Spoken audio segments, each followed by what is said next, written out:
Si Kachan ay isang walang kwentang inutil na batang lalaki na nakakuha ng banal na sandata at ginising ang kanyang god powers. 100 taon na ang nakalilipas, pinangunahan ng Demon King, si Wasan, ang isang hukbo ng mga halimaw upang salakayin ang kaharian ng mga Diyos. Ang Diyos ng digmaan, si Shu Tian, na guardian ng Western Temple, ay lumalaban ng mag-isa laban sa buong hukbo ng demonyo at tinapos ang isang grupo ng mga demonyo. Ngunit nang nagsimulang maging maganda ang mga bagay para sa mga Diyos, ang Celestial Demon ay nagtaksil at sinaksak si Shu Tian sa likod. Ang kanyang espiritu ay nahahati sa 72 piraso, at kumakalat sa buong mundo ng mortal. Nang wala na si Shu Tian, kontrolado ng mga demonyo ang digmaan. Bilang resulta, nagpasya ang Diyos na si Shijia na isil ang parehong mga Diyos at mga demonyo sa kaharian ng kawalan gamit ang lahat ng kanyang kapangyarihan, na nangangahulugan na ang mga Diyos ay mawawala ang kanilang proteksyon sa Budismo. Ginulo nito ang mga bagay sa 6 na kaharian at nagpapahirap sa mga tao.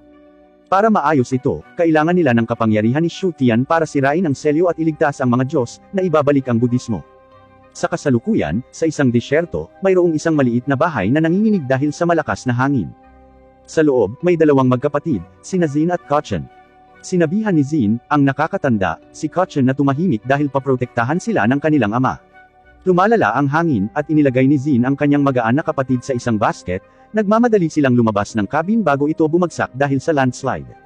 Sa labas, nakita natin ang kanilang ama na may gamit na staff na nakikipaglaban sa isang demonyong armado ng kadena at malaking bato. Malupit silang naglalaban, ngunit hinampas ng demonyo ang lalaki, pinalipad siya sa isang bato. Nagpakita si Zin dala ang kanyang 2 kalunos-lunos na 2 kahoy na espada para tulungan ang kanyang ama. Ngunit sinubukan siyang hampasin ng demonyo. Mabilis kumilos ang kanilang ama, hinarangan ang pag-atake ng demonyo gamit ang kanyang staff. Pinagalitan niya ang kanyang hangal na anak na hindi pumunta sa kuweba, tulad ng dapat niyang gawin, at mahusay na ginagamit ang kanyang tungkod upang itapon ng kanyang 2 anak na lalaki sa ligtas na lugar sa isang kalapit na bundok. Patuloy na nilalabanan ng ama ang demonyo, ginagawang nunchaka ang kanyang tungkod, at binalot ang braso ng demonyo sa kanila. Napawalan niya ng balanse ang demonyo, tinuhad ang mukha nito, at sinubukang sakalin ito ng mga tanikala. Malakas ang demonyo at nakakawala, pinalipad ang mga basag na tanikala. Sinipa ng ama ang mga piraso ng kanyang sirang sandata at ginawa itong mga projectiles. Sa pamamagitan ng isang incantation, pinalibutan niya ang demonyo ng mga shards na ito at binibigkas ang isang mantra upang selyuhan ang demonyo. Ang isang misteryosong elektrikal na enerhiya ay nagmumula sa mga piraso ng sirang armas at humawak sa mga braso at leeg ng demonyo. Pagkatapos, ang mga bundok sa kanilang paligid ay nagiging higanting mga daliri at nabitag ang demonyo sa ilalim ng isang tumpok ng mga bato. Pagkatapos ng lahat ng aksyon, nakipagkita ang ama sa kanyang mga walang kwentang anak. Sinabi niya sa kanila na dapat silang tumakbo dahil ang selyo ay maaari lamang panatilihing nakakulong ang demonyong iyon ng kaunti. Nalilito si Zin, kaya ipinaliwanag ng kanyang ama na ang demonyong kinakaharap nila ay tinatawag na Azur, at ito ay isang demonyo na humahabol sa mga mangangaso ng demonyo. Pumunta sila sa isang lugar na tila isang higanting puno na may mga daanan na gawa sa mga sanga nito. Bumaba ang kanyang ama at sinabihan silang sumunod. Nang makarating sila sa isang kakaibang kuweba na parang isang templo sa ilalim ng lupa, binuksan ng kanyang ama ang ilang espesyal na selyo, at isang pinto ang bumukas. Pagkatapos, ang ilang mga ugat ay lumayo, at nakakita sila ng 2 espada na nakaipit sa isang monumento. Hiniling ng ama kay Zin na hawakan ang isa sa mga espada habang hawak ng ama ang isa, habang pareho nilang hinawakan ang mga ito, ang mga espada ay naging makintab at ginintuan. Inalis nila ang mga espada, at isang maliit na gintong kahon ang lumabas sa lupa. Sinabi ng ama na ang kahon na ito ay sobrang mahalaga. Ipinaliwanag niya na ito ay para sa kanyang maliit na walang kwentang kapatid kapag siya ay lumaki, kaya dapat ibigay ito ni Zin sa kapatid. Ibinigay sa kanya ng kanyang ama ang isa pang espada at sinabing ito ay mga espesyal na espadang mangangaso ng demonyo na ipinasa sa mga henerasyon. Pakiramdam ni Zin ay hindi pa niya ito deserve. Ang kanyang ama ay nagsasabi sa kanya na siya ay basura pa rin, ngunit siya ay naturuan tungkol sa mga espada mula noong siya ay maliit. Kung hindi siya maging isang mahusay na mangangaso ng demonyo, bubugbugin siya ng ama sa kabilang buhay. Biglang nagkaroon ng malaking pagyanig, at nalaman nila na nakawala ang demonyo mula sa selyo nito. Ang mga talunan ay sumusugod sa isang lagusan, at may ilang mga simbolo na lumiliwanag sa mga dingding. Sinabi ng kanilang ama na ang mga simbolo na ito ay parang mga magic shield para maiwasan ang mga demonyo. Nakarating sila sa isang tulay sa ibabaw ng lawa ng lava, at sinabi sa kanila ng kanilang ama na ito ang bahay ng mga espiritu para sa mga mangangaso ng demonyo. Tinanong ni Zin kung mapipigilan ba ng mga barrier charm na iyon ang demonyong Azur, ngunit sinabi ng kanyang ama na hindi nila ito mapipigilan, pananatilihin lamang itong nakakulong. Medyo nalilito si Zin, ngunit pagkatapos, binasag ng demonyo ang kisame at ibinagsak ang kanyang ama sa lupa. Ginamit ng ama ang kanyang mahika at ipinutok ang kumikinang na mga ilaw na ito sa demonyo, na nakakagambala dito. Pagkatapos, gumawa siya ng isa pang spell na nag-trap sa demonyo sa isang light sphere, at nahuhulog ito sa lava. Ang mga bata ay natatakot para sa kanilang ama, ngunit nang ang usok ay nawala, siya ay okay. Nakarinig sila ng kampana at ang kamay ng isang babae ay dumaan sa dibdib ng kanilang ama, na talagang ikinagulat nila. Ang ama ay nalilito kung paano nakalusot ang demonyong iyon sa barrier, at sinabi nito sa kanya na narito na siya, ngunit hindi niya ito makita. Napaluhod siya dahil sa sugat. Nang makita niya ang kanyang kaawa-awang mga anak, nagpasya siyang iligtas sila gamit ang kanyang huling lakas. Sinabi niya kay Zin na protektahan ang kanyang kapatid, at gumawa siya ng isang malaking spell. Gumagawa ito ng light shield sa paligid ng mga bata. Ayaw ng demonyo na makatakas sila, kaya inatake niya ang shield at kinamot ang pisngi ni Zin, ngunit hindi niya sila masasaktan, at dinala sila ng spell patungo sa kaligtasan. Masaya ang kanilang ama na iniligtas niya sila at sinabihan silang iligtas ang mundo. Pagkalipas ng ilang taon, nakita natin si Zin na nagchichel sa sanga ng puno, naghihintay kay Kachan, na sinusubukang magsuot ng costume ng butiki. Samantala, may dalawang lalaki, isang matandang duwag na lalaki, at isang batang monghe, na papasok sa isang haunted house. Humingi ng tulong ang matanda sa monghe upang maalis ang isang demonyo sa bahay. Nagwiwisik ang monghe ng kakaibang magic powder at nakakita ng mga bakas ng butiki sa dingding. Nalaman niyang isa itong napakatandang demonyong tuko at sinabihan niya ang matandang lalaki na tumakas. Ngunit nang sinubukan niyang paalisin ang demonyo, isang boses sa anino ang nagsimulang tumawa at nagtanong kung bakit siya nagpapanggap. Ang monghe ay walang pake dito, at nagsimulang mag-chant at ihagis ang kanyang mga prayer beads sa demonyo. Ang demonyong tuko ay nagpakita, at ang monghe ay hindi sinasadyang pinugutan ito ng ulo gamit ang kanyang staff na hindi dapat mangyari. Nagsimulang magsalita ang walang ulong butiki, na kinagulat ng kalunus-lunos na monghe. Tumalikod siya at nabangga si Zin, na nagpatumbo sa kanya sa isang suntok. Nang magising ang hangal na monghe, nakita niya ang magkapatid na nakatayo sa harapan niya, at siya ay nakatali sa isang haligi. Ipinakita nila sa kanya ang kasuotan ng butiki at sinubukan ng lalaki na kumilos na nagpapasalamat sa pagpapabagsak nila sa demonyo. Ngunit binalaan siya ni Zin na ilabas ang katotohanan o harapin ang ilang mga kahihinatnan. Inamin ng monghe na nagpanggap siya bilang isang mangangaso ng demonyo at nakipagtulungan sa demonyong butiki upang kumita ng maraming pera. Nilinlang nila ang mga tao sa nayon, gumawa ng mga peking exorcism, at hinati ang pera. Pagkatapos ng pag-amin na ito, sinabi niyang ang kanyang buong scam ay umaasa sa hitsura. Ang sabi niya ay napakapogi niya kaya maniniwala ang mga tao sa anumang sinabi niya. Maniniwala pa nga sila kung siya ay magsasabing Buddha siya. Ngunit si Zin ay makikita bilang isang kaawa-awang tulisan at hindi isang mangangaso ng demonyo. Hindi gusto ni Zin ang komento na iyon at pinapakain niya ang kanyang mga salita. Nang maglaon, nakita natin ang monghe na nakasuot ng ulo ng butiki, na may buntot ng reptilya na pag-aari ng demonyong tuko, na gumagalaw sa lupa. Sa umaga, ang magkapatid ay may espesyal na seremonya para gawing tunay na lalaki si Kachan, dahil siya ay 14 na taong gulang na. Nagwiwisik si Zin ng gintong pulbos sa kanya at nag-activate ng mga talisman upang bigyan si Kachan ng kapangyarihan na labanan ang kasamaan, na opisyal na ginawa siyang isang mangangaso ng demonyo. Tinanong ni Zin kung ano ang nararamdaman ni Kachan, ngunit sinabi niyang hindi siya karapat-dapat sa titulo at kapangyarihan. Pinasigla siya ng kanyang kapatid at binigay ang kahon na iniwan ng kanilang ama. Binuksan ito ni Kachan at nakakita ng isang maliit na baras ng metal na may mga ukit sa dulo. Medyo disappointed siya, pero hindi rin alam ni Zin kung para saan iyon, kaya lang sinabi ng tatay nila na ito ang tadhana ni Kachan. Gayunpaman, pinahahalagahan ito ni Kachan bilang regalo mula sa kanilang ama. Mula sa kung saan, isang matandang lalaki ang tumatakbo, lubhang nangangailangan ng mga mangangaso ng demonyo. Sinabi niya na ang kanyang bayan ay nasa problema dahil mayroong kakaibang hamog na nagpapawala ng mga tao. Iniisip ng mga tao na ito ay isang demonyong pusa na nagdudulot ng problema, at mayroon siyang isang bag ng mga barya upang humingi ng kanilang tulong. Nang tanungin ni Kachan si Zin kung dapat nilang kunin ang trabaho, naisip ni Zin na ito ay maaaring isa pang trick. Dagdag pa, hindi pa nila inayos ang mga mahahalagang bagay tungkol sa seremonya ng pagdating ng edad ni Kachan, tulad ng paghahanap sa kanya ng isang master upang turuan siya kung paano maging isang lalaki. Habang naglalakad sila palayo, nabangga ni Zin ang matandang lalaki, at natapon ang bag ng mga barya, na nagpalabas ng isang bell. Naalala ni Zin na ang babaeng demonyo na tumapos sa kanilang ama ay may bell na yon. Hinawakan ni Zin ang braso ng matanda at tinanong kung saan nanggaling ang bell. Pagkatapos ay tumungo sila sa nayon, at sa pasukan, naroon ang makapal na hamog na ito. Sinabi ng matanda na ang mga taong pumapasok ay naglalaho, ngunit ang magkapatid ay walang pakialam at pumasok pa rin. Habang lumalalim ang mga ito, mas mahirap makakita dahil sa hamog. Nagrereklamo si Kachan pero sabi ni Zin ibig sabihin malapit na sila sa target nila. Ngunit pagkatapos ay tumingin siya sa likod, at wala na si Kotchen. Isang boses ng babae ang nagtatanong kay Zin kung sino ang hinahanap niya. Sinabi niya sa kanya na ibuhos ang impormasyon tungkol sa pinagmulan ng Belle, na nangangakong hindi siya sasaktan kung aalis siya sa bayan. Ngunit sa halip, inaatake siya nito na parang baliw, at iniiwasan niya ang lahat. Siya pala ay isang babaeng pusa na demonyo at sinubukang kalmutin siya. Nagseryoso si Zin at nagsimula ng umiikot na pag-atake na nag-aalis ng hamog at nagpatumba sa kanya. Natakot siya at sinabing nangangasulang siya ng pagkain, at ang mga nawawalang tao ay naligaw, hindi nasaktan. Matapos subukang linlangan si Zin sa pamamagitan ng pang-aakit sa kanya, tinanong ni Zin ang demonyo kung alam niya kung saan nanggaling ang Belle. Sinasabi niyang nahanap niya ito nang nagkataon at walang ideya kung saan ito nanggaling. Nagpasya si Zin na palayain siya, ngunit sinamantala niya ang kanyang kabaitan at naglunsad ng isang sorpresang pag-atake mula sa likuran. Gayunpaman, nakita ni Zin ang kanyang plano at mabilis na nilaslas siya ng kanyang espada. Nagsimulang mawala ang demonyong babae at binalaan si Zin na ipaghihiganti siya ng kanyang kapatid sa pamamagitan ng pagpatay kay Kotchen, na iniwang nag-aalala si Zin.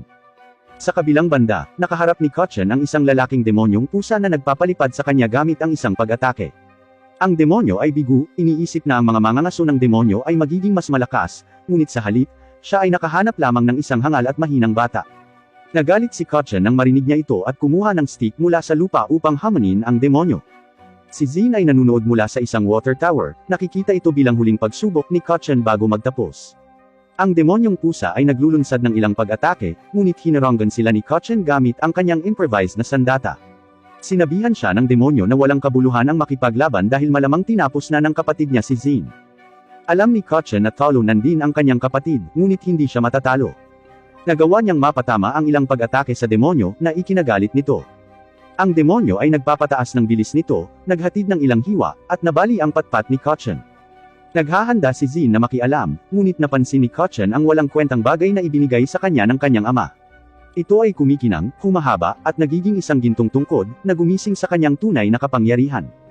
Ginagamit niya ito na parang sibat para ipako ang demonyo. Nagpapadala ang staff ng mahiwagang alon sa buong universo, na nakakuha ng atensyon ng iba't ibang individual na pamilyar sa alamat ng God of War. Buhay pa rin ang demonyong pusa kahit nasaktan ng husto. Nasasaktan din si Kotchen pero wala siyang malay at hindi alam ang nangyayari. Natakot ang demonyong pusa na saktan siya ni Kotchen paggising niya, kaya sinubukan niyang hilahin ang tungkod sa dibdib niya. Ngunit pagkatapos, dumating si Zin upang tumulong. Inilabas ni Zin ang kanyang mga espada at gustong malaman kung saan nanggaling ang Belle. Ayaw sabihin ng demonyong pusa, kaya nagbanta si Zin na sasaktan siya maliban na lang kung maibigay niya ang impormasyon. Bahagyang pinatunog ni Zin ang Belle, at tinakot nito ang demonyong pusa. Biglang nagsimulang magsalita ang demonyong pusa at sinabing binigyan siya ng isang babaeng demonyo ng Belle. Sinabi niya sa kanya na kapag tumunog ang Belle, lalabas ang dalawang magkapatid. Matapos marinig muli ng demonyong pusa ang tunog ng Belle, nawalan siya ng ulirat. Ginamit ni Zin ang pagkakataong ito para tanungin ang demonyong pusa kung sino ang babaeng demonyo, ngunit sinabi ng demonyong pusa na hindi maaaring malaman ng mga demonyo ang kanyang pagkakakilanlan. Sinabi ng demonyong pusa na sinabihan siya na tapusin ang mga mangangaso ng demonyo at kunin ang mga fragment ng espiritu. Nang ang demonyong pusa ay natapos na magsabi ng totoo, ang Belle ay nabaliw at lumipad sa kanyang bibig, na nagpaputok sa kanya. Sinubukan ni Zin na protektahan si Kotchen na hindi masaktan sa pagsabog. Habang nangyayari ang lahat ng ito, dalawang celestial ang nanunood mula sa isang screen. Mayroong isang binata at isang batang babae, agad na ginawa ng batang babae ang kanyang braso sa isang canyon, at nag-teleport sila palayo sa kanilang malaking spaceship patungo sa Earth Realm. Nang magising si Kotchen, sinabi sa kanya ni Zin na gumawa siya ng isang kalunos-lunos na trabaho sa laban at pagkatapos ay sinabihan siyang kunin ang kanyang bagong evolved na sandata. Habang pinupuntahan ito ni Kotchen, iniisip ni Zin ang sinabi ng demonyong pusa tungkol sa mga fragment ng espiritu. Hindi niya alam kung ano yun, ngunit curious siya kung paano ito konektado sa pumatay sa kanilang ama.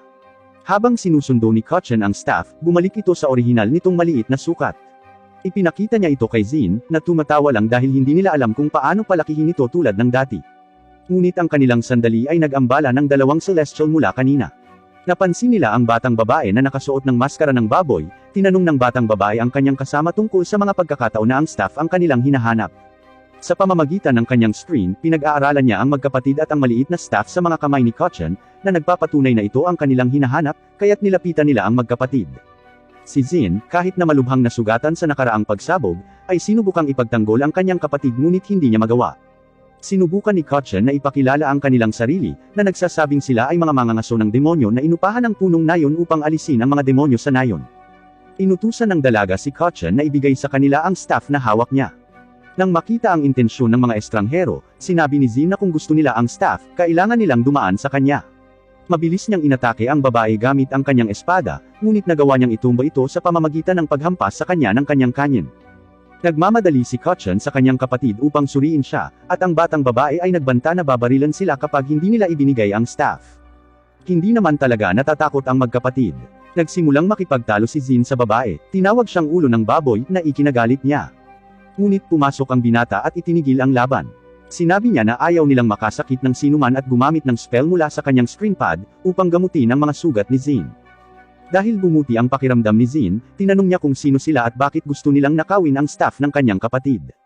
Ipinaliwanag ng batang babae na ang staff, na kilala bilang Shenzhen Iron, ay palaging pag-aari nila. Ito ang sandata ng Diyos ng digmaan, si Shu Tian, na siyang pinakamatigas na mandirigma sa mga Diyos. Ipinakilala ng mga estranghero ang kanilang mga sarili bilang mga celestial messenger mula sa angkan ng mga diwata. Ang lalaki ay si Shalu, at ang babae ay si Xiaobo. Nang tinanggal niya ang kanyang maskara, sinabi sa kanya ng magkapatid kung gaano siya ka-cute, at namumula siya.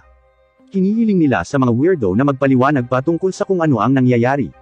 Sinabi ni siya sa kanila ang kwento ng pagbagsak ng Diyos ng digmaan at ang alamat na kailangan nilang makahanap ng 72 piraso ng kanyang espiritu upang mabuksan ang selyo ng kaharian ng kawalan at palayain ang mga Diyos. Ang Divine Staff ay ang susi dahil ito ay nakakadama ng mga fragment ng espiritu. Iniisip ni Zin na maaaring konektado ito sa sinabi ng demonyong pusa sa kanya, at umaasa siyang sa pagkuha ng mga fragment ng espiritong ito, mahahanap nila ang pumatay sa kanilang ama. Kaya, ayaw niyang ibigay ang staff ng kapatid niya. Sinisikap ni Zin na matuto patungkol sa mga plano ng mga estranghero at tinanong sila kung paano sila nakakasigurado na ito ang Divine Staff. Ipinaliwanag ni siya na sinasabi ng Celestial Book na ang banal na tungkod ay isa sa mga sandata na ginawa ng Diyos ng paglikha.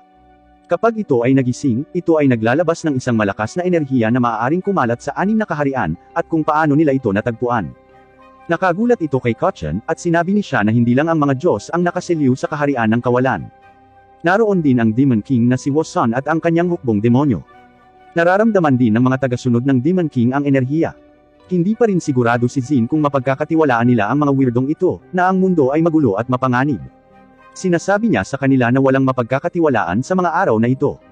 Nakagalit ito kay Xiaobo, at itinutok niya ang kanyang sandata sa kanila, sinasabing determinado silang kunin ang staff, maniwala man si Zin sa kanila o hindi.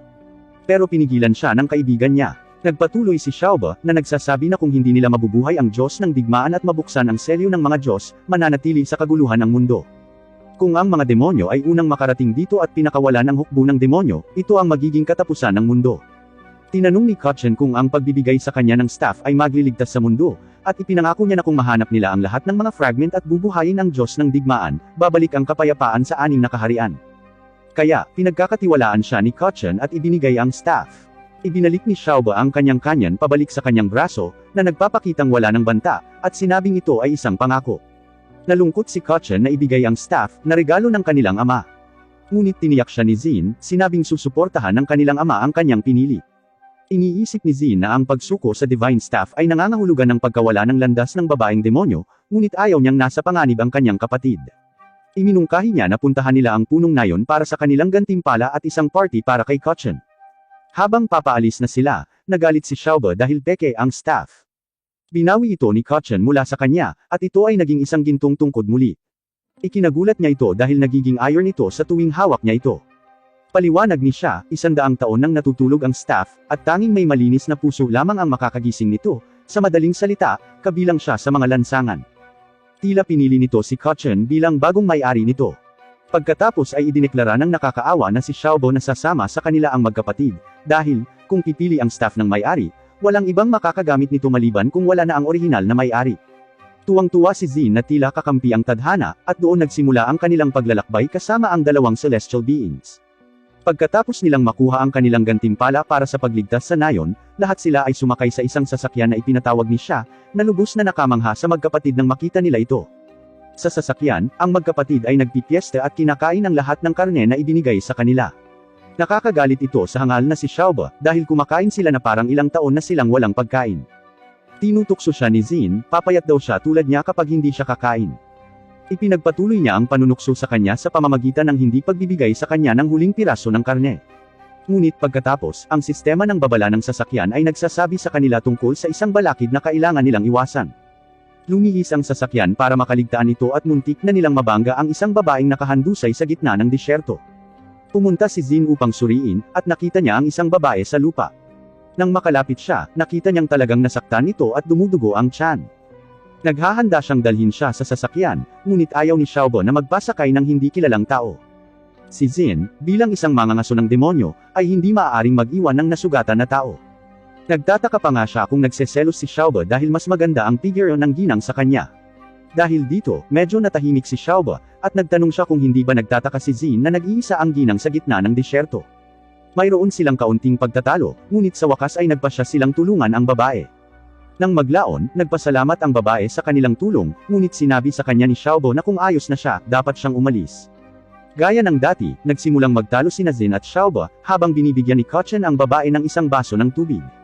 Tinanong siya ni Xia kung paano siya nasaktan, at sinabi niya sa kanila na nakatagpo siya ng mga bandido noong nakaraang araw na nagtangkang umatake sa kanya. Nang sinubukan niyang tumakas, sinaksak siya ng mga ito sa tiyan. Nagtago siya hanggang sa makaalis sila, at ngayon ay natatakot na siyang makatagpo muli sa kanila. Nagalit si Zin at gustong patayin kaagad ang mga bandido, ngunit pinaalalahanan siya ni Xiaobo na kung aalis siya sa barko, hindi na siya makakabalik, kaya hinayaan niya ito dahil ligtas na ang ginang. Nagtanong ang babae kung saan sila pupunta at kung maaari nilang dalhin siya sa Dark Canyon. Sinabi ni Zin na ito ay isang malaking pagkakataon dahil sila ay pupunta doon upang hanapin ang mga espiritual na fragment ng God of War. Hindi niya masyadong naiintindihan, kaya ipinaliwanag ni Kochen na hinahanap nila ang mga fragment na ito, bagamat hindi sila sigurado kung ano ang hitsura ng mga ito. Ipinakita niya sa kanya ang banal na staff at sinabi sa kanya kung paano nito naramdaman ang isang fragment sa Dark Canyon. Naging interesado ito sa kanya, ngunit mabilis na hinawakan ni Xiaobo ang mga kamay ni Kochen, sinabi sa kanya na itago ang staff mula sa babae dahil hindi niya ito negosyo. Pagkatapos, sinabi ni Xia na gabi na, at dapat silang magpahinga at magtungo sa Dark Canyon sa umaga. Pagkaalis ng celestial beings, tinanong ni Zin ang babae para sa kanyang pangalan, at sinabi niyang ito ay Ziying. Maya-maya, natutulog ang magkapatid at si Ziying sa iisang kwarto. Nagising siya at sinubukang gumamit ng malaweb na thread mula sa isang singsing para kunin ang staff sa leeg ni Kochen, ngunit nahulog ito sa buhok ni Kochen. Inalis niya ang web at dumapo ito kay Zin, na nakangiti ngunit hindi nagigising. Inaalarma nito si Ziying, na nagtataka kung anong uri ng panaginip ang kanilang nararanasan. Bago pa niya masubukang muli, bumukas ang pinto, at nagkunwaring tulog siya nang pumasok si Xia. Kinaumagahan, lumabas sina Zin at Kochen sa kanilang silid. Tuwang-tuwa si Zin sa panaginip niya kung saan nakalaban niya ang mga halimaw, ngunit sinigawan siya ni Xiaobo na manahimik. Doon nila napansin na wala sa kanila ang bago nilang kaibigan na si Ziying. Tinanong ni Zin kung nasaan siya, at sinabi ni Xia na wala siya roon nang magising sila. Nag-aalala si Zin na baka makasalubong niya ulit ang mga bandido at naramdaman niyang dapat sumama siya sa kanya. Lalong natakot si Kochen dahil napagtanto niyang wala ang kanyang banal na staff. Samantala, pumunta si Ziying sa isang kagubatan na patungo sa Dark Canyon.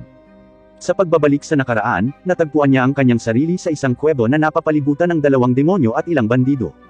Sa isang trono sa dulo ng ilang hagdan, umupo ang amo ng demonyo kasama ang kanyang kanang kamay na isa ring demonyo. Sa itaas nila, ang kapatid ni Ziying, si Ziyan, ay nakasabit sa kisame, at parang kinidnap siya ng mga demonyo. Hinawakan ng pangalawang demonyo ang mukha ng kanyang kapatid na babae at sinabing natagpuan ng mga celestial na mensahero ang banal na tungkod at paparating na. Kailangan nila si Ziying, na siyang pinakamahusay na magnanakaw sa mundo para nakawin ang banal na staff mula sa mga celestial. Nakiusap ang kapatid na babae ni Ziying na huwag itong gawin, ngunit naisip ni Ziying na baka isang alamat lamang ang staff dahil walang nakahanap nito sa loob ng 100 taon. Itinama siya ng amo ng demonyo at ipinakita sa kanya ang isang piraso ng espiritu mula sa Diyos ng digmaan, na naramdaman ang paggising ng staff. Pinalutang niya ang ilang mga bato at yumanig ang kuwebo upang ipakita ang kapangyarihan ng piraso ng espiritu. Sinabi niya na ang divine staff ang pinakamakapangyarihang sandata kailanman at kung makuha niya ito kasama ng fragment ng espiritu, mamumuno siya sa lahat ng demonyo. Natakot si Ziying sa kapangyarihan at kung ano ang mangyayari kung susuwayin siya nito. Tinanong niya kung palayain nila siya at ang kanyang kapatid kapag makuha nila ang staff. Tumawa lang ang pinuno na nangakong ibabalik ang kapatid kapag nakuha na niya ang staff. Nakiusap si Ziyan sa kanya na huwag gawin ito at pinaalalahanan siya tungkol sa isang pangakong hindi na magnanakaw muli. Nagpaisip ito kay Ziying, pero sabi ng demonyong katabi ng kapatid niya, sasaktan daw siya kapag hindi siya pumunta. Nakagalit iyon kay Ziying, at sinabi niya sa pinuno na dadalhin niya sa kanya ang staff, kahit na nangangahulugan ito na kailangan niyang lumaban. Sa kasalukuyan, hinawakan ni Ziying ang banal na staff malapit sa kanyang puso, handang iligtas ang kanyang kapatid mula sa Dark Canyon. Samantala, sina Zin at Kotchen ay nahaharap ang kanilang mga sarili sa isang maliit na problema dahil si Xiaobo ay talagang naiinis sa kanila para sa pagligtas sa isang taong naging sinungaling. Nawalan pa sila ng Divine Staff na lalong ikinagalit niya. Paumanhin ni Zin dahil hindi niya napagtanto na sinungaling si Ziying, ngunit patuloy silang pinapagalitan ni Xiaobo, na sinasabing nahulog si Zin sa kanyang alindog. Sinubukan ni siya na makipagpayapaan at hiniling sa lahat na manatiling kalmado, ngunit sinabi sa kanya ni Xiaobo na ituon ang pansin sa pagmamaneho ng sasakyan habang tinuturuan niya ng leksyon ang magkapatid. Maya-maya, pinahinto ni siya ang sasakyan, amoy pulver daw ito at kailangan niya ng sariwang hangin. Pagkatapos ay binanggit niya na natagpuan niya si Ziying at ang staff, na ikinagulat ng lahat. Habang nagpapatuloy sila sa kanilang paglalakbay, tinanong ni Kotchen kung saan sila pupunta. Sumagot si siya na papunta sila sa isang lugar na tinatawag na Spiderweb Cave. Ipinaliwanag niya na mahirap mag-navigate, tulad ng mga spiderweb, at madaling mawala doon. Pagdating nila sa pasukan ng kuweba, ginamit ni siya ang kanyang tableta para ipakita ang signal ng Divine Staff at ng Spirit Fragment. Ito ang nagudyok kay Zin, na determinadong kunin sila kaagad. Sa loob ng kuweba, ang amo ng demonyo at ang kanyang second ay naghahanda para sa isang palitan. Inihagis ni Ziying ang staff sa amo ng demonyo at muling nakasama ang kanyang kapatid na si Ziyan. Humihingi ng paumanhin si Ziyan sa pagpunta niya sa Dark Canyon ng mag-isa, na humantong sa pagkakahuli niya at na-blackmail si Ziying sa pagnanakaw. Pinapanatag ni Ziying ang kanyang kapatid at nangakong gagawin ang lahat upang maprotektahan siya, kahit na nangangahulugan ito ng pagtitiis sa sumpa ng pagnanakaw ng mahabang panahon. Habang sinusubukan nilang umalis, hinaranggan ng pangalawang demonyo ang kanilang landas. Sinabi ng demonyo kay Ziying na ang kanyang pag-alis ay hindi bahagi ng deal.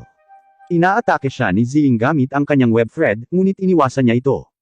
Gayunpaman, ang sinulid ay umiikot sa kanyang binti, dahilan upang siya ay mahulog at itinapon ng tungkod sa hangin, na sinalo ni Ziying.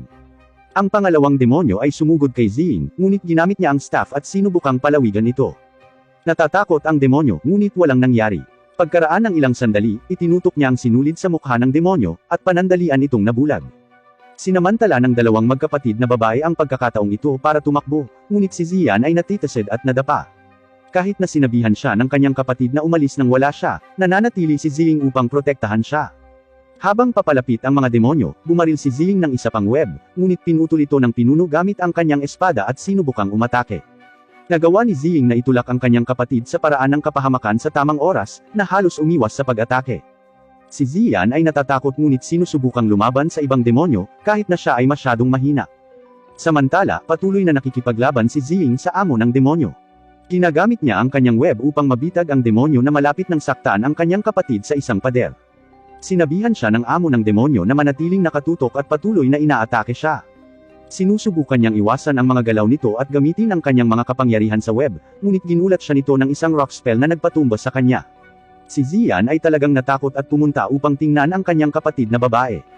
Sinabihan siya ni Ziying na tumakbo at tumakas, ngunit ang pangalawang demonyo ay kumawala mula sa mga web at binitag ang mga babae gamit ang isang espesyal na barrier, salamat sa kapangyarihan ng mga fragment ng espiritu. Nagulat si Ziying na ang pangalawang demonyo ay nagtataglay din ng isang fragment. Sa labas ng kuweba, sinabi ni siya sa grupo na maaari niyang sundan ang kinaroroonan ng staff dahil masyadong komplikado ang kuweba upang mahanap ang pinakamagandang daanan. Iminungkahi ni Zin na makipaghiwalay at hiniling kay Kotchen na sumama sa kanya. Binabalaan sila ni Xiaobo na huwag nang magpaloko muli sa kanilang pag-alis. Sa lalim ng kuweba, nagsimulang mag-alala si Kotchen dahil pareho ang hitsura ng lahat ng mga landas. Tiniyak ni Zin si Kotchen, sinabing naaamoy niya ang kakaibang pabango ni Ziying sa isa sa mga daanan. Sa kalaunan ay nakarating sila sa isang mas bukas na lugar at narinig si Ziying na sinusubukang makipag-ayos sa mga demonyo. Nag-aalok siya na ibigay sa kanila ang staff bilang kapalit ng pagpapalaya sa kanila, ngunit tumanggi ang mga demonyo. Gusto nila pareho ang magkapatid na babae at ang staff. Nagsimulang dumugo ang tiyan ni Ziying, at nag-aalala ang kanyang kapatid. Nakiusap si Ziyan sa mga demonyo na hayaan sila, nangako na gagawin ang kanilang hinihiling. Tinanggap ng amo ng demonyo, na nangakong hindi sila sasaktan kung makikipagtulungan sila. Nagmamasid ang magkapatid mula sa kanilang pinagtataguan, at kahit gustong tumulong ni Kotchen, sinabihan siya ni Zin na maghintay sa tamang sandali. Pagkatapos, diniactivate ng mga demonyo ang barrier, at ang mga bagay-bagay ay halos umikot. Ngunit itinulak ni Ziying ang kanyang kapatid at kinamot ang mukha ng demonyo gamit ang kanyang web. Ang demonyong amo ay nagalit at sinubukang saktan si Ziying gamit ang isang rock spell, ngunit si Zian ay pumasok upang protektahan siya at masaktan ng husto. Humingi siya ng tawad sa kanyang kapatid para sa lahat ng problemang idinulot niya bago sumuko, dahilan upang mapasigaw si Ziying sa kalungkutan. Nagalit si Zin at inatake ang mga demonyo gamit ang kanyang mga espada. Nagawa ng pinuno na magpatawag ng malaking espada para harangin ang pag-atake ni Zin. Sinabihan ni Zin si Ziying na makaligtas, habang sinusubukan ni Kochen na salakayin ang pangalawang demonyo mula sa likuran ngunit nabigo at itinapon sa lupa. Biglang may isang malaking pagsabog na ikinagulat ng lahat. Si Xiaobo at siya ay pumasok sa kuweba sa pamamagitan ng pagpapasabog ng isang butas ng kanyon sa braso ni Xiaobo. Hindi inaasahan ng mga demonyo na ganoon kabilis ang kanilang pagdating.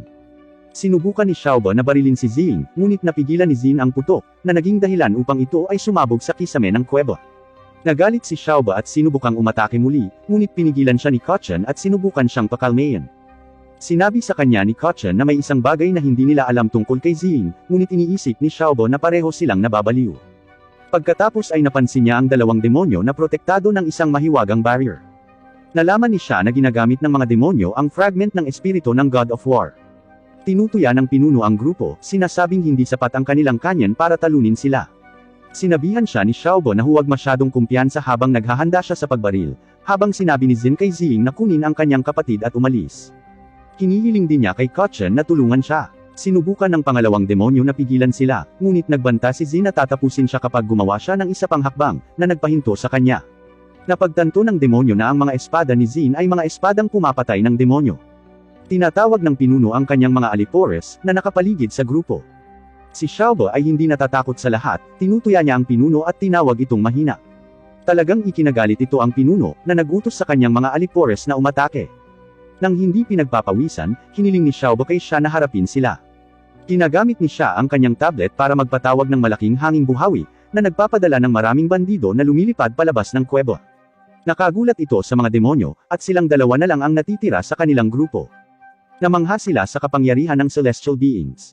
Sinabi ni Zin sa kanyang kapatid na kunin ang mga babae at umalis doon, ngunit hindi sila hahayaang makatakas ng ganoon kadali ng pinuno. Siya ay umaatake gamit ang isang barrage ng rock spike, ngunit ang buhawi ni siya ay nagangat kay Ziying at Kochen mula sa lupa, na nagligtas sa kanila. Sinubukan ng demonyong amo ang isang malakas na pag-atake gamit ang kanyang espada, ngunit hinaranggan ito ni Zin gamit ang kanyang mga espada. Ang pangalawang demonyo ay naghagis ng punyal, ngunit ang mga spikes ng kanyon ni Xiaobo ay nagpalihis dito. Pagkatapos ay tinamaan niya ang demonyong amo habang si siya ay lumilikha ng isang bagyo gamit ang Thunderbolt spell sa butas sa kisame. Sinubukan ng pangalawang demonyo na ilagay ang kanyang barrier, ngunit pinigilan ito ni Xiaobo sa pamamagitan ng pagpapalipad sa kanya sa bagyo, habang ginagamit ni siya ang Thunderbolt spell para tamaan ang amo ng demonyo. Pagkatapos, sinabi ni siya sa magkapatid na oras na nila na humawak sa laban at inutusan silang tulungan ang mga babae. Binuhat ni Zin si Ziyan, at tinulungan ni Kochen si Ziying, na labis na nasaktan, at humingi ng paumanhin sa pandaraya sa kanila. Sinigurado ni Kochen sa kanya, na ayos lang ito at binalik ni Ziying ang staff sa kanya. Biglang, hinabol ng demonyong amo si siya at sinubukang hampasin si siya, ngunit iniwasan niya ang pag-atake at gumawa ng fire spell gamit ang kanyang tablet. Ang demonyo ay mabilis na lumikha ng isang batong pader upang ilihis ang apoy pabalik kay siya. Sinamantala ang apoy, sinubukan niya ang isang sorpresang pag-atake, ngunit pinagtanggol ni Xiaobo si siya gamit ang kanyang kanyon at itinulak ang demonyo pabalik. Binalaan sila ng demonyo na mayroon pa silang oras para makatakas, ngunit hindi natakot si Xiaobo at kinukutsa pa nga siya, na ikinagalit niya. Nagsisimula siyang magpalutang ng mga bato at manginig ang kuweba. Binabalaan sila ni siya na mag-ingat dahil, sa kabila ng kahinaan ng demonyo, mayroon pa rin siyang spirit fragment na medyo malakas. Ang demonyo ay nagpapadala ng mga lumulutang na bato bilang mga projectiles, at sinubukan ni siya na protektahan ang mga ito ng isang pader ng tubig, ngunit ang mga bato ay tumusok sa likido. Dapat silang tumalon pabalik, at nagpakawala si Xiaobo ng isang malakas na alon ng enerhiya gamit ang kanyang kanyon. Sinubukan ng demonyo na pigilan ito, ngunit ang laser ay nahati sa ilang mga sinag, at bahagya siyang lumikha ng isang rock dome sa oras upang protektahan ang kanyang sarili. Ipinagyayabang ng demonyo na kung siya ay may mga bato, hindi siya maaaring hawakan ng mga ito dahil palagi niyang napagtatanggol ang kanyang sarili. Sa kasamaang palad, siya ay nakatayo sa isang pool ng tubig, at si siya ay nagcast ng isa pang kidlat na spell, kinukuryenta ang tubig. Tinapos ni Xiaobo ang labanan sa pamamagitan ng isang malakas na putok na nagpapababa ng demonyo sa abo at naglalabas ng fragment ng espiritu mula sa kanyang katawan. Matapos kunin ang fragment, nagmamadali silang lumabas sa gumuhong kuweba. Sa labas ng kuweba, dinala ng magkapatid ang dalawang babae sa ligtas na lugar. Pinasalamatan sila ni Ziying sa kanilang tulong, at sinabi sa kanya ni Zin na may pagkakataon pa ang kanyang kapatid na babae, at may iligtas nila ang kanyang buhay sa tamang pangangalaga. Pero sorpresa, ang pangalawang demonyo ay tumalon mula sa likod ng ilang mga palumpong, sinusubukang saktan si Zin. Sa kabutihang palad, binunggo ni Kotchen ang demonyo sa lupa sa tamang oras. Bumangon ang demonyo at sinubukang saktan si Kotchen gamit ang kanyang punyal, ngunit pumasok si Zin upang protektahan ang kanyang kapatid.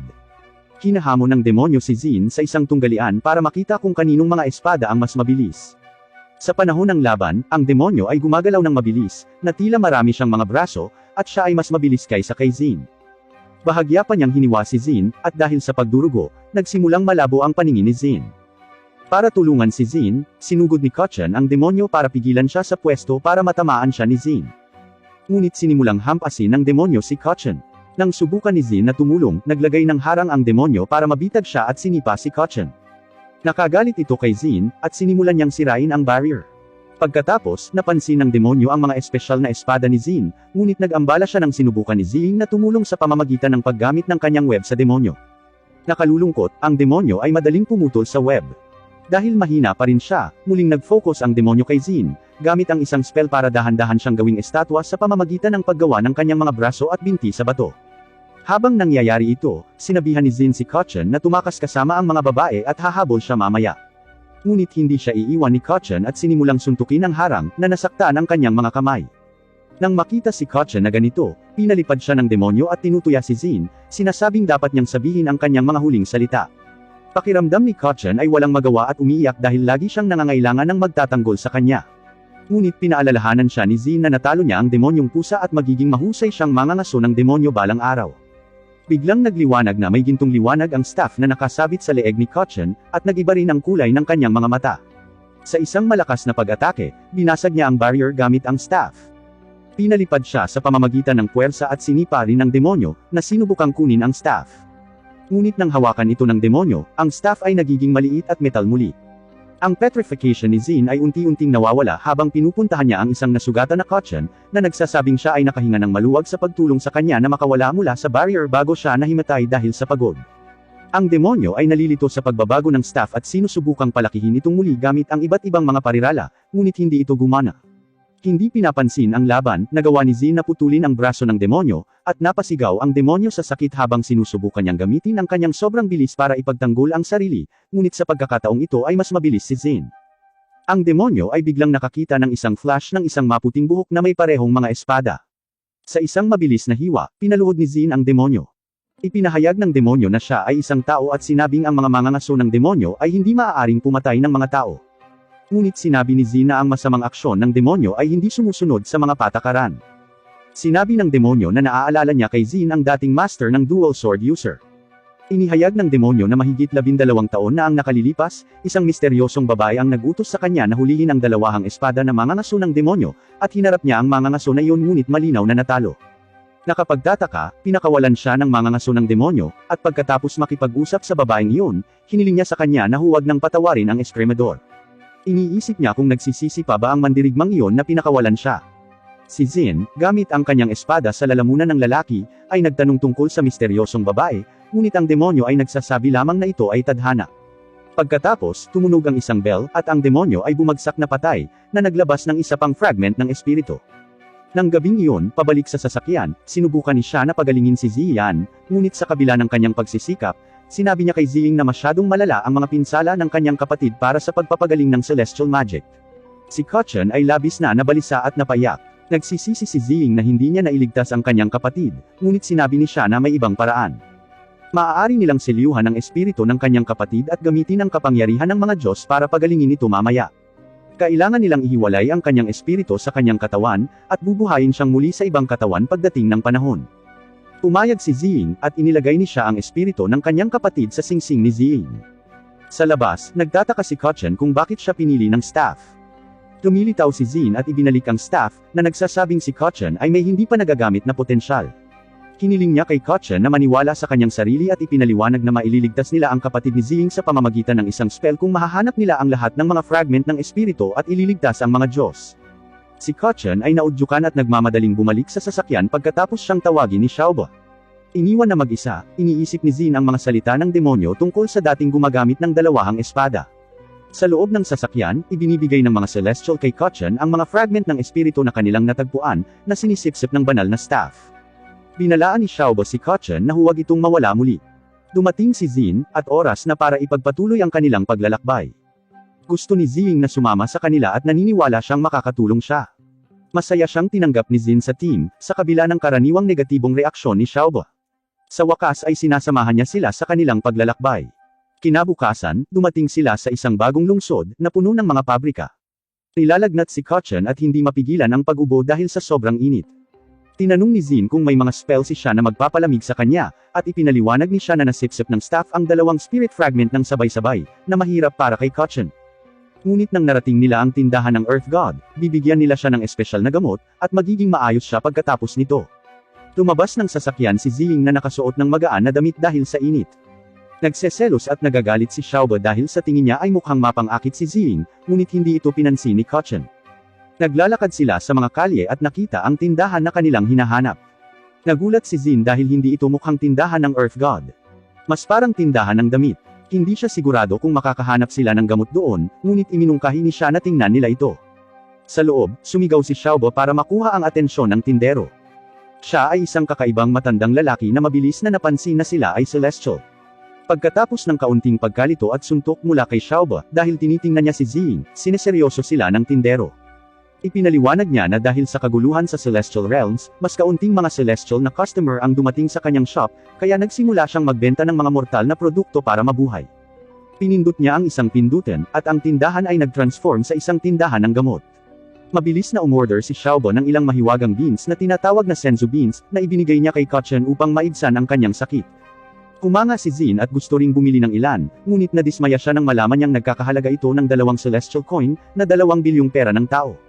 Nag-aalok si siya na magbayad para sa kanila at ilipat ang pera gamit ang kanyang tablet. Tinanong ni Xiaobo ang matanda tungkol sa industrial furnace sa Fire City. Sinabi niya sa kanila na 100 taon na ang nakalilipas, isang malaking meteorite ng apoy ang nahulog sa furnace at binago ang klima. Ang meteorite ay nasunog sa loob ng 300 araw at naging bagong furnace, na ngayon ay kinokontrol ng isang apoy na demonyo na tinatawag na Fire Evil Cloud. Nagalit si Xiaobo dahil hindi niya maintindihan kung bakit ang isang Celestial ay sumusunod sa isang demonyo. Ipinaliwanag ng matanda na si Hao ay isang makapangyarihang demonyo na kumokontrol sa apoy, at walang sinuman ang nangahas na hamanin siya. Tinanong ni siya si Kachan kung bumuti na ba ang pakiramdam niya at sinabihan siyang paikutin ang banal na staff. Sinimulan itong iikot ni Kachan, at nagiging sanhi ito ng reaksyon mula sa meteorite. Sa tingin ni siya ay naroon ang isang fragment ng espiritu ng God of War, na ginagamit ng mga apoy na demonyo para lumakas. Iniisip ni Zin kung baka naroon ang misteryosong taong narinig niya. Ngunit sinira ni Kachan ang tensyon, nang nahulog niya ang staff dahil nasira ang kanyang kwintas. Nagpa siya ang mga Celestial na pumunta para sa fragment, at pinilit ni Zin na sumama. Binalaan sila ni Xiaobo na makakaharap nila ang isang napakalakas na demonyo na may makapangyarihang mahika, hindi katulad ng mga nakalaban nila noon. Gusto pa ring pumunta ni Zin, at mas gugustuhin din ni Kachan na pumunta ngunit hiniling ni Zin na manatili siya habang inaalagaan siya ni Zing. Samantala, sa loob ng isa sa mga pasilidad, isang babaeng sekretarya ang nagsabi sa apoy na demonyo na ang core ay ligtas. Sa palagay niya ay magiging kawili-wili ang mga bagay. Narating ni na siya, Zin, at Xiaobo ang gate ng Great Flame Building, at ipinakita ni siya sa kanila ang mga blueprint, na nagpapahiwatig na ang apoy na demonyo na hinahanap nila ay nasa tuktok. Maraming mga bantay sa bawat palapag, kaya medyo matagal ang pag-akyat doon. Nagsimulang ipaliwanag ni siya ang isang paraan para maiwasan ang laban at makatipid ng enerhiya, ngunit bago pa siya makatapos, tumawid si Zin sa pader gamit ang kanyang espada at pumasok sa gusali, na ikinagulat ni siya at Xiaobo. Mabilis na napuno ang koridor ng mga armadong gwardya. Habang nasa tindahan, inaalagaan ni Zing si Kachan, na may sakit at nananaginip ng masama. Pinalamig niya siya ng isang basang tela, at sa kanyang panaginip, ang 2 pira-piraso ng espiritu sa banal na staff ay naging mga espiritu at gumawa ng yin-yang sign. Pagkatapos, ang panaginip ay lumipat sa isang lumang digmaan sa pagitan ng mga Diyos at mga demonyo. Ang Diyos ng digmaan ay lumalaban sa kanilang ngunit ipinagkanulo, pagkatapos ay naramdaman ni Kachan ang mga kaluluwa ng demonyo sa mga fragment ng espiritu, at sinubukan nilang kumbensihin siyang gamitin ang fragment ng espiritu upang makakuha ng kapangyarihan para sa kanyang sarili sa pamamagitan ng pagbibigay ng kanyang kaluluwa. Iniisip ito ni Kachan at inamin na siya ay mahina, ngunit nagpa siya na gusto niya ang kapangyarihan na hindi maging mas malakas kaysa sa iba, ngunit upang protektahan ang kanyang mga mahal sa buhay. Ayaw niyang maging masama. Nagliliwanag ang banal na staff dahil nakapasa siya sa pagsubok sa tukso. Nangako ang Diyos ng digmaan na tutulungan siya kasama ang staff at pag-isahin din ang kanilang mga espiritu. Nagising si Kotchen at nakitang inaalagaan siya ni Ziying na medyo kinakabahan. Siya ay lumayo, at ang staff ay nahulog mula sa kanyang bulsa. Bago pa niya ito kunin, kinuha na ni Ziying at kinausap ang tindero. Bumalik siya at ibinalik kay Kotchen ang staff, na ngayon ay may bagong kwintas na gawa sa pilak na sinulid ng gagamba ng kanyang pamilya, na hindi masisira. Nagpapasalamat si Kotchen sa regalo. Bumalik sa labanan sa Great Flame Building. Tinalo na nina siya, Zin, at Xiaoba ang mga gwardya at pumasok sila sa isang engranding bulwagan. Ang lugar ay puno ng mga painting ng magagandang babae sa dingding na hinahangaan ni Zin. Lumilitaw ang apoy na demonyo sa hagdan at sumang-ayon kay Zin tungkol sa kagandahan ng babae. Tinanong ni Zin kung siya si Hao, ngunit sinabi ng lalaki na hindi niya hinahabol ang isang mangangaso ng demonyo at sinabihan si Zin na umatras. Sinugod siya ni Zin, ngunit gumamit ng fire attack si Hao, na pinilit na umatras si Zin upang maiwasang masunog. Ipinaliwanag ni Hao na siya ay naghihintay ng 100 taon para sa dalawang celestial at inihayag ang pagsisimula ng pangunahing dula, na hinahamon silang kunin ang fragment ng banal na espiritu mula sa kanya. Sinalakay ni Zin si Hao, ngunit lumikha si Hao ng nagninangas na pader para harangan siya. Hinimok ni Xiaoba si Zin na lumayo, ngunit tinamaan ni Zin si Hao. Ginagamit niya ang kanyang mga espada upang protektahan ang kanyang sarili. Pagkatapos ay umatake si Hao at natalo si Zin.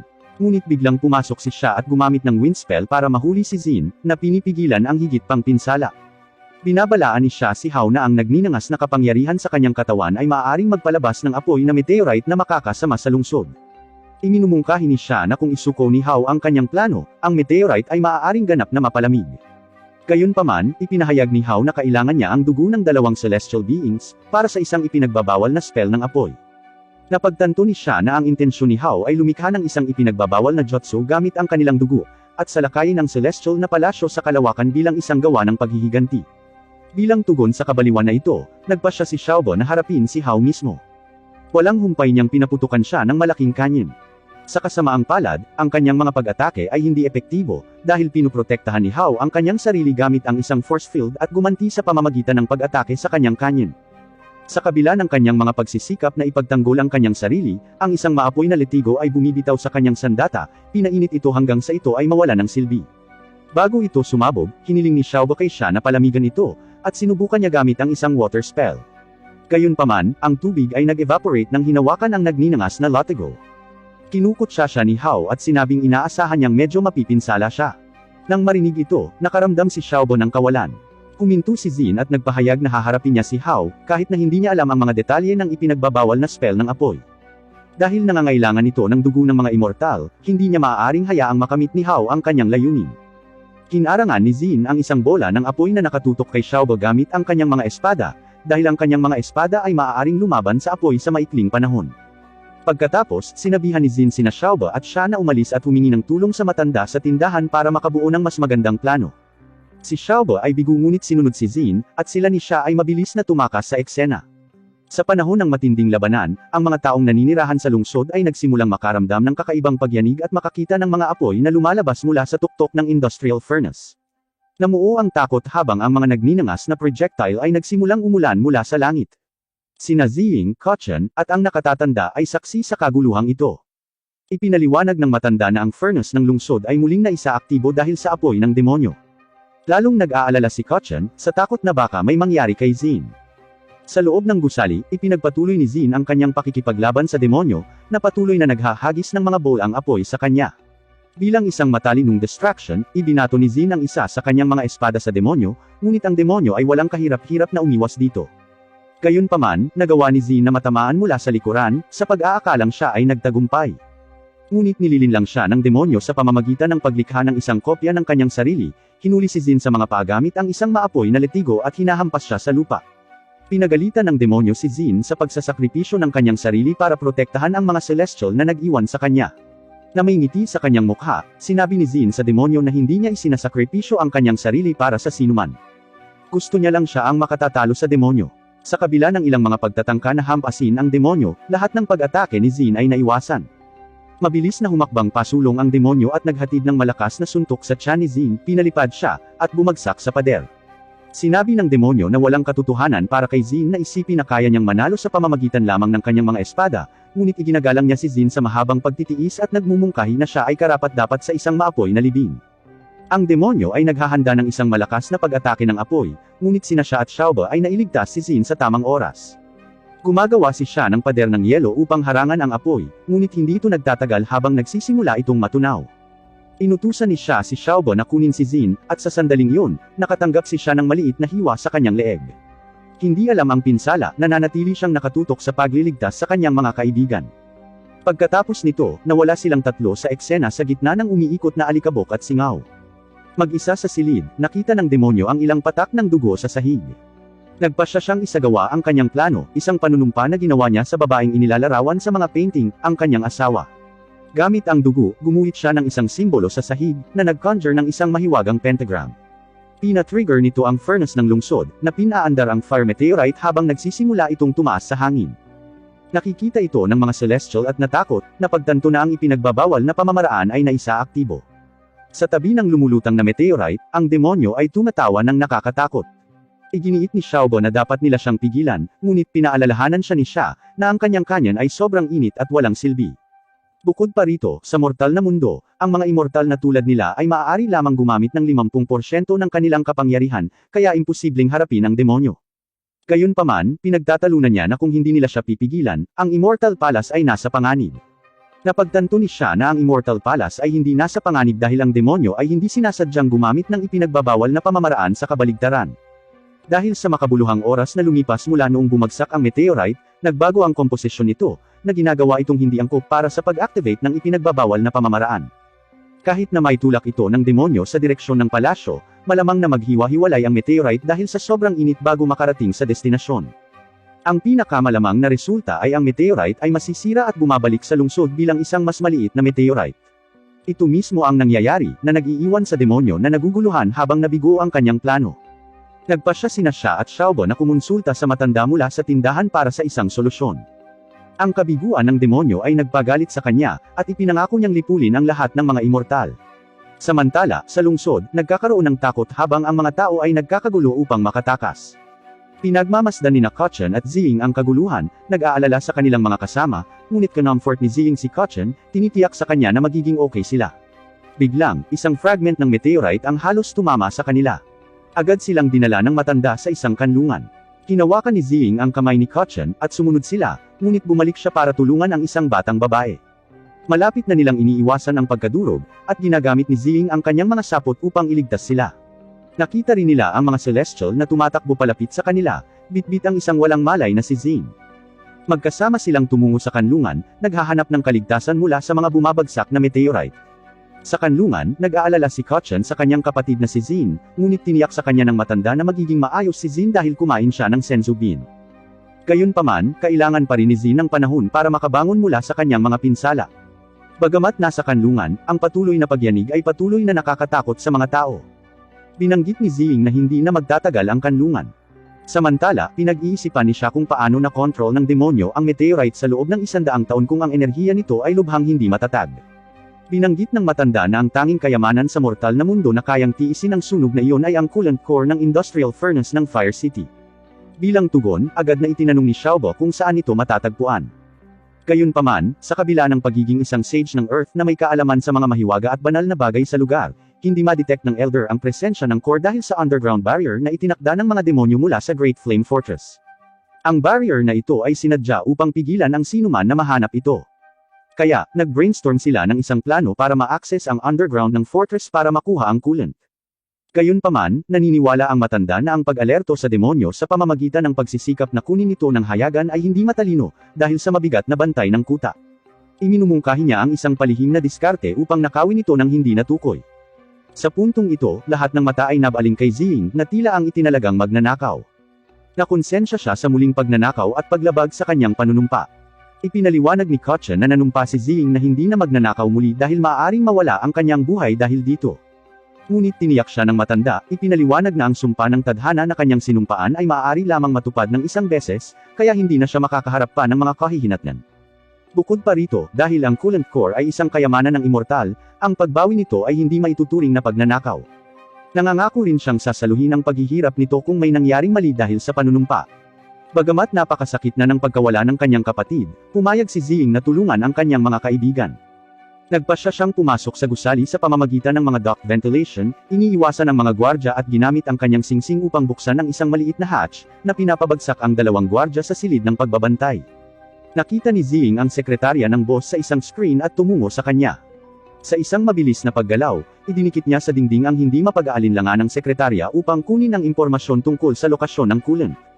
Ibinunyag ng natatakot na sekretarya na nasa basement treasure room ito, ngunit kailangan ng access card para makapasok. Pagkatapos ay isiniwalat niya na ang card ay nasa kanyang bag sa mesa. Sinamantala ang isang sandali nang lumingon si Ziying, kumawala ang sekretarya, at ang dalawang babae ay nakipaglaban, na umiiwas sa suntok ng isa't isa. Nagtagumpay si Ziying sa pamamagitan ng pag-immobilize sa babae sa dingding gamit ang kanyang mga web. Tinitingnan niya ang bag para sa access card ngunit hindi niya ito makita. Binyantaan ni Ziying ang sekretarya, na tumangging ibunyag ang lokasyon nito, kahit nasa ilalim ng banta ng kamatayan. Nangako si Ziying na gagawa siya ng mas masahol pa sa kamatayan. Bumalik sa kanlungan, ang sitwasyon ay lalong hindi matatag. Ang mga pagyanig ay nagiging sanhi ng pagbagsak ng mga bato, at ang gulat ay naganap sa mga tao. Ang apoy na demonyo ay nagdaragdag sa pagkawasak sa pamamagitan ng paghahagis ng mga bowl ang apoy at hinihingi ang mga celestial na lumabas. Napagtanto ni siya na kapag hindi nila siya pinigilan, mas mabilis na babagsak ang kanlungan.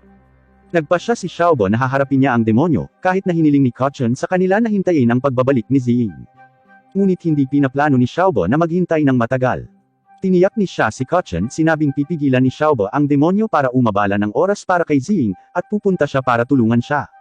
Si Kachan at ang matanda ang inatas ang alagaan si Zin.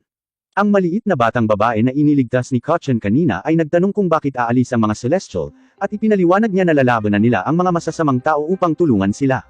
Iniisip ng maliit na batang babae na sila ay napakatapang, ngunit naging malungkot muli ng mag-isip kung sino ang magpoprotekta sa kanila, isang pag-aalala na iniisip rin ni Kachan.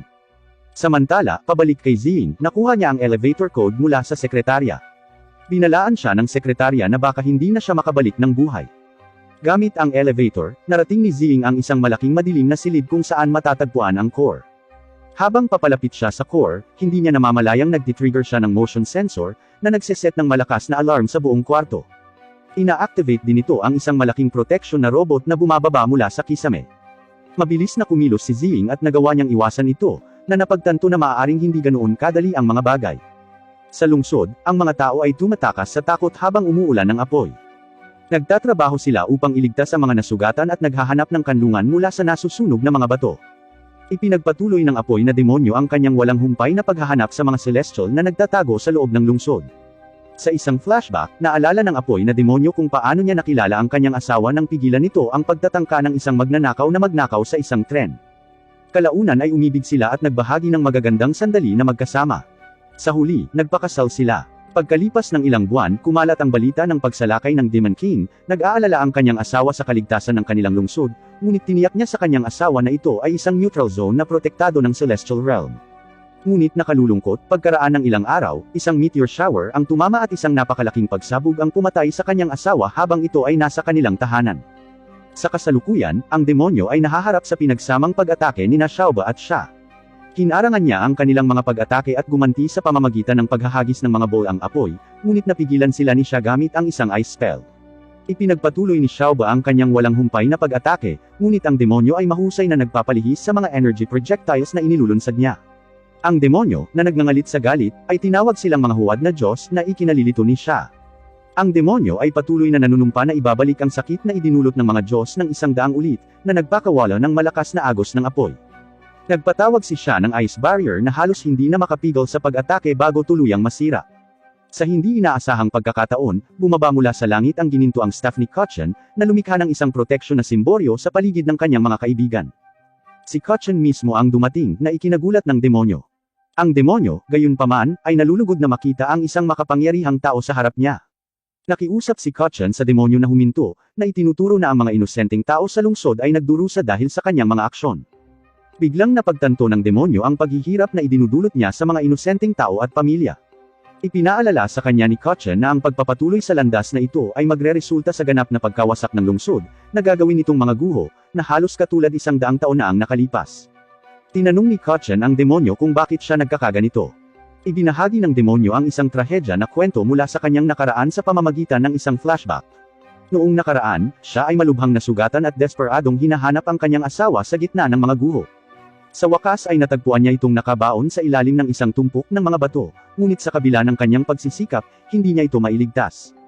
Biglang lumitaw ang isang pulang energy orb, pinalibutan ang lalaki, at ginawang enerhiya ang katawan ng kanyang namatay na asawa, na iwan lamang ang singsing nito.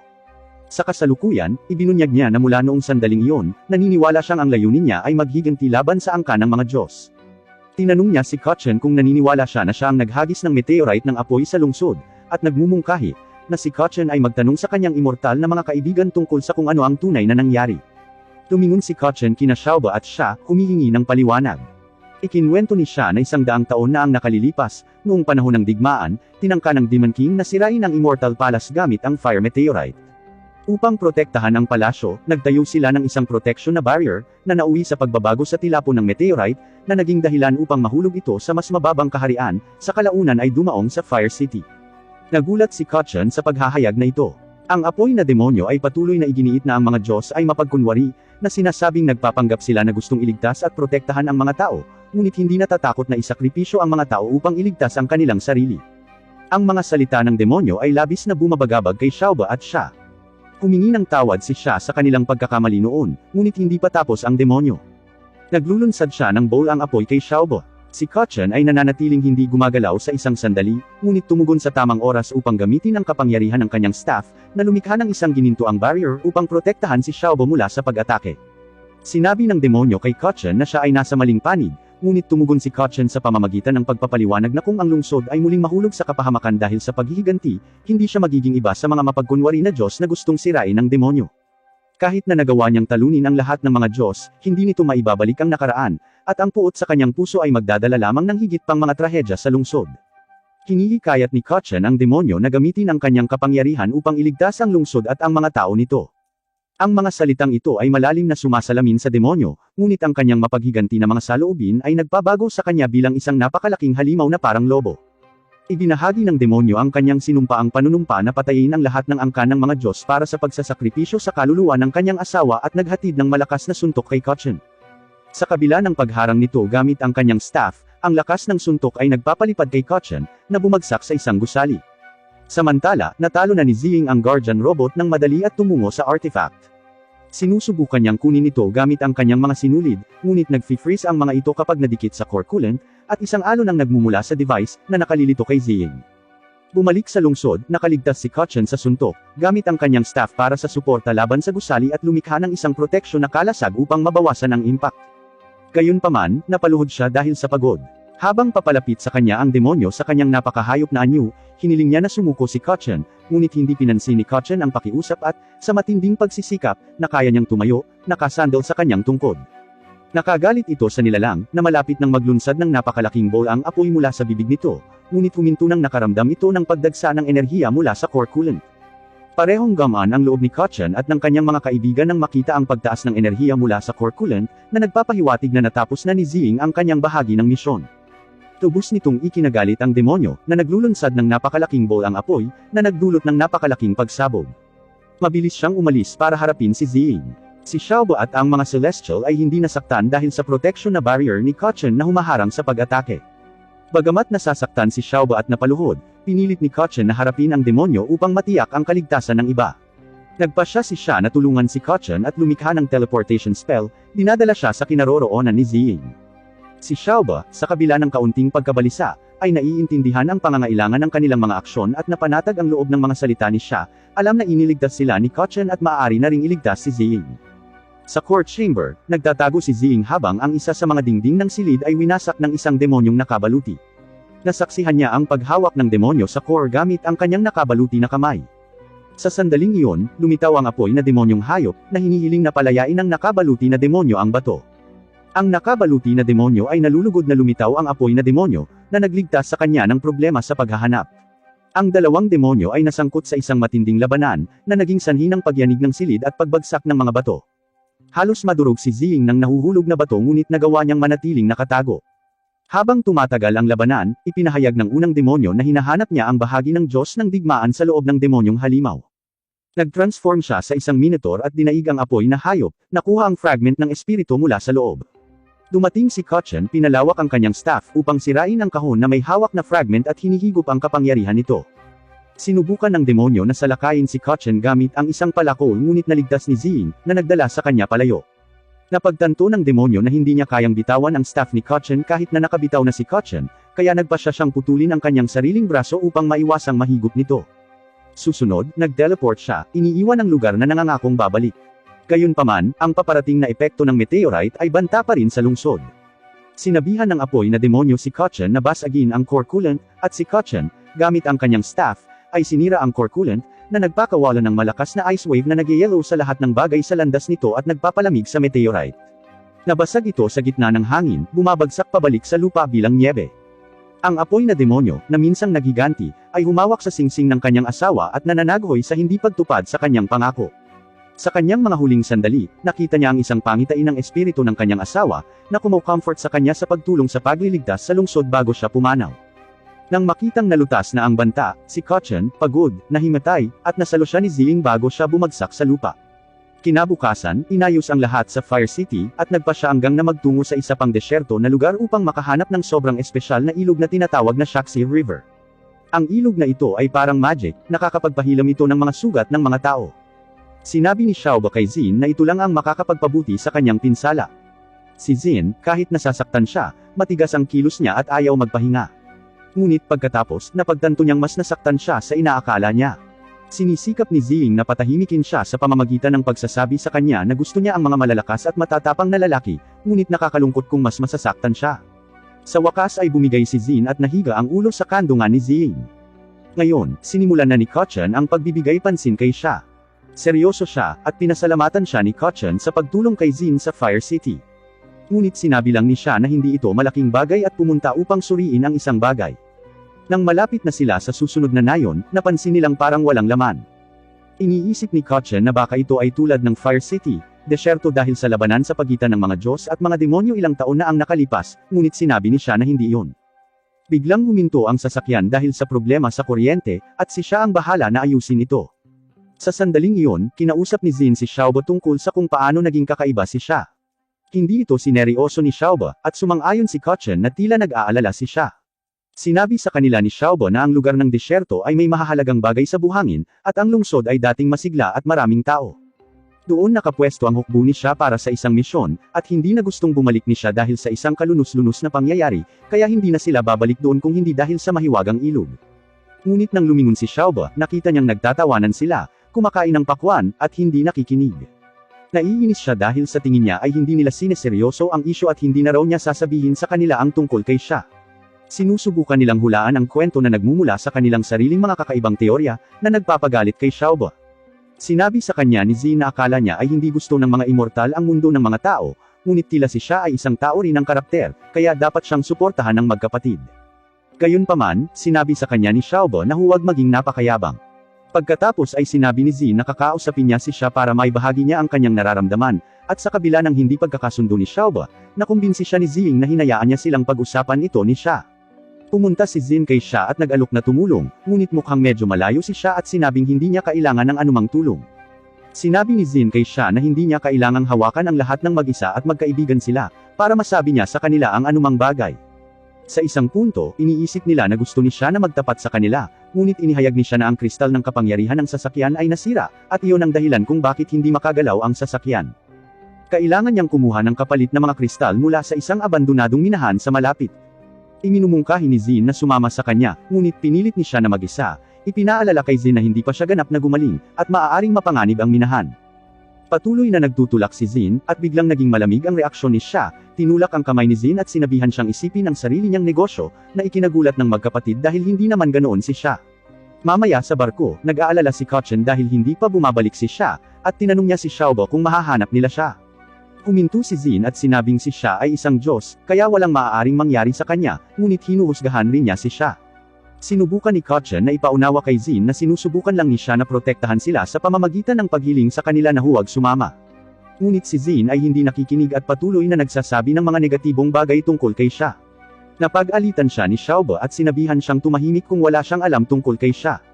Ginagawa nitong awkward ang mga bagay sa sasakyan, at lahat ay bumalik sa kanilang ginagawa. Ngayon, may nag-flashback noong kasama si Sha sa kanyang squad, sinusubukang maghanap ng mga demonyong nagdudulot ng gulo sa lugar. Wala silang gaanong impormasyon, kaya kailangan nilang maging sobrang maingat. Kasama sa squad si Sha, na siyang kapitan, at 4 na iba pang tao, isang bata na nagngangalang Afo, isang malakas na kalbo na nagngangalang Black, isang maliit na batang babae na may puting buhok na nagngangalang Lily, at isang batang lalaki na may itim na buhok na pinangalanang Kiyaw. Pagdating nila sa minahan at pagpasok sa loob ng mas malalim, nakatagpo sila ng malagim na eksenang may dugo ngunit walang katawan. Nagdedebate ang grupo kung direktang haharapin ang mga demonyo at hahanapin ang mga nawawalang manero, kahit na inutusan sila ng kanilang mga utos sa misyon na iwasan ang labanan. Iminumungkahi ni Afo na umalis, ngunit iginiit ni siya na ang kanilang misyon ay imbestigahan ang minahan sa ilalim ng lupa, at dapat silang maging handa para sa isang labanan kung kinakailangan. Kaya, bumaba pa sila sa minahan. Sa ibaba, napapaligiran ng mga zombie ang squad ni Sha, na lumabas na mga nawawalang manero. Hindi mapigilan ng kanilang mga bala ang mga undead na nilalang na ito. Sa isang masikip na lugar, nagpasya silang tumakbo para dito. Muntik nang makagat si Afo, ngunit sa tulong ni na Black at Yao, unti-unti silang nakatakas. Gumagamit si Lily ng mga pampasabog upang palayasin ang mga zombie, ngunit ang isa ay nakalusot at nakagat si Black. Tiniis niya ang kanyang pinsala, at, sa suporta ng kanyang koponan, umatras sila sa isang ligtas na silid, nang hindi alam na ang kanyang natapong dugo ay nagdulot ng isang mahiwagang spell. Ipinaalam ni Sha sa kanila na naniniwala siya na ang lahat ng mga Monero ay nagbago sa mga nilalang na ito. Natatakot si Afo, dahil nakulong sila sa ilalim ng lupa kasama ng mga halimaw na ito. Pagtitiyak ni Sha sa kanya, binanggit ang isang telepono sa malapit na magagamit nila upang makipag-ugnayan sa punong tanggapan ng hukbo. Dinidiskonekta ni Afo ang isang cable at ikinonekta ito sa isang communicator. Sa pamamagitan ng ilang matalinong coding, nakipag-ugnayan siya sa radyo sa punong tanggapan, at dumarating ang mga reinforcement, na nagpapasigla kay Lily. Maya-maya, napansin ni Yao, na nakabantay sa pinto, ang isang nakakatakot na katahimikan. Sa tingin ni Afo ay dahil dumating na ang hukbo.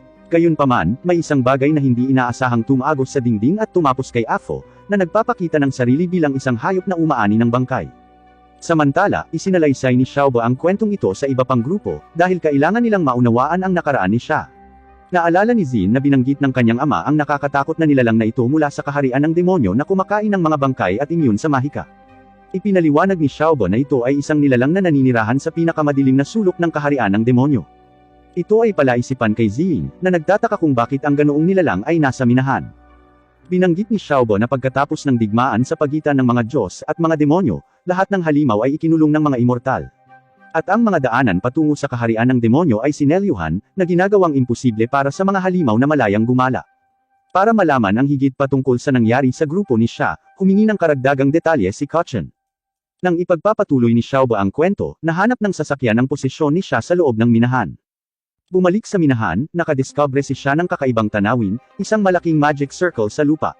Nagulat siya dahil ito ay isang spell na ginamit upang magbukas ng daanan sa kaharian ng demonyo, na isinaaktibo sa isang paghahain ng dugo mula sa angkan ng Diyos. Ang kagat na dinanas ni Black ay naging posible ang sakripisyong ito.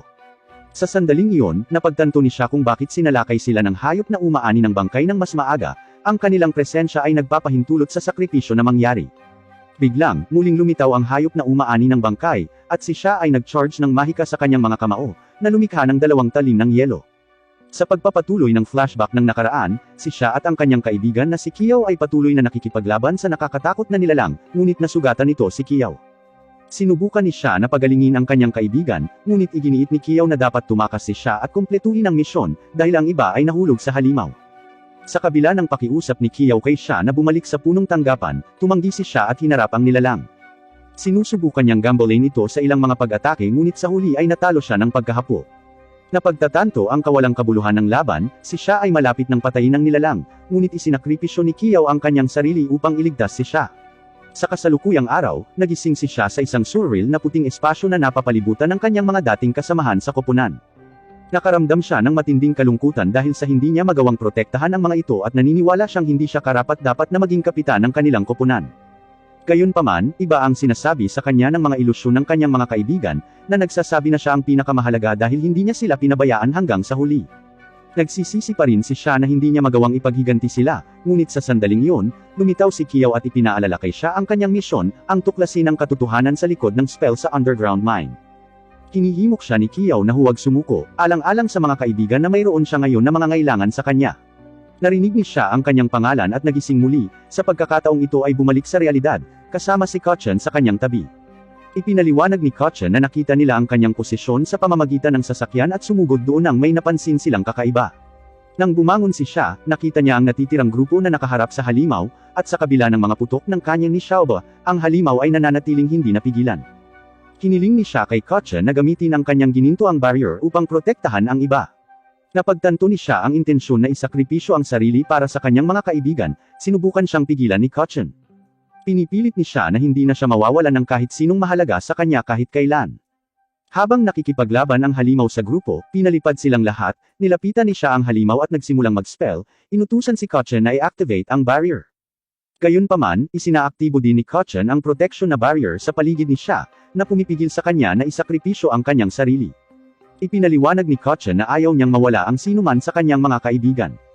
Inutusan niya ang staff na pahabain, sinisira ang bundok sa itaas ng mga ito at lumikha ng isang butas sa bubong na nagpapasok sa sikat ng araw.